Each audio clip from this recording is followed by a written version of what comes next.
You ready? Sure. Close your eyes.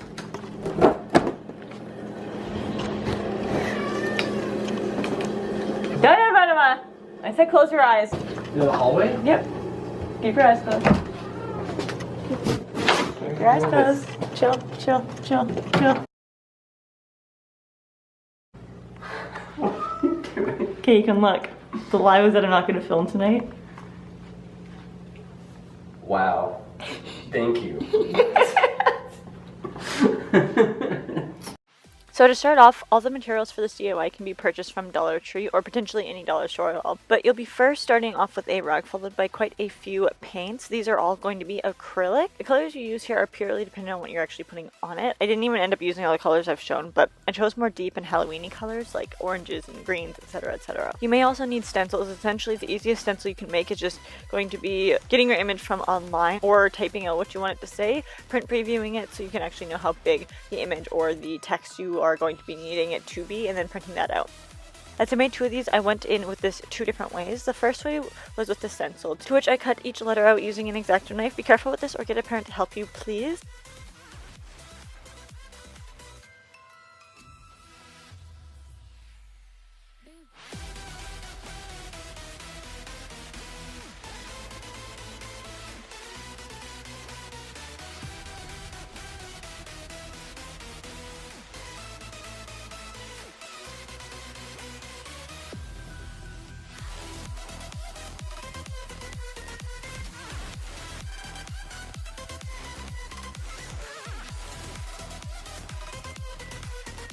Once you've got all your letters cut out, using the outside of the paper, and if the letter has an inside to it, such as an A, like a capital A or a B or anything like that, etc., use that too and tape them down to secure them.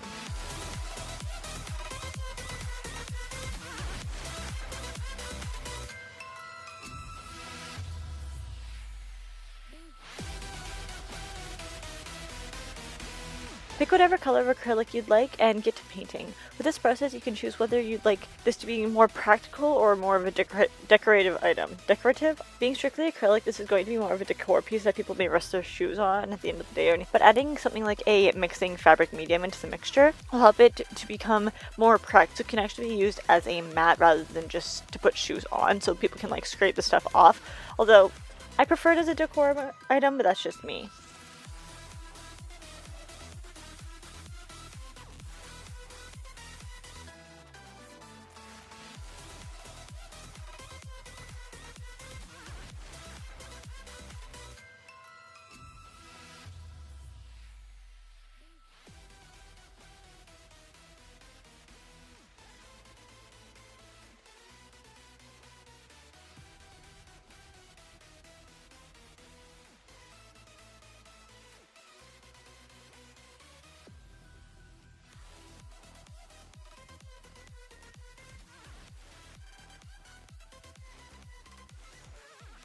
When you're done painting everything in, remove the paper before they dry and reveal this design that you've just made.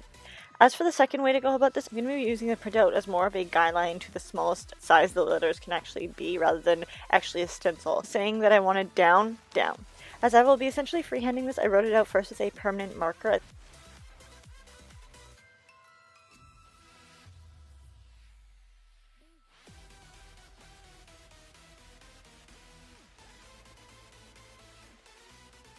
And then went over it with white acrylic paint to act as a base for the colors. And then I finally followed up with the color I actually wanted it to be, as well as to make a makeshift candy piece.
and to use some stencils of bats that I actually had already made for a DIY video that I ended up not liking enough to use it for this Halloween, but essentially just tracing that around the bat and then filling it with white and then further filling it with glow-in-the-dark fabric paint.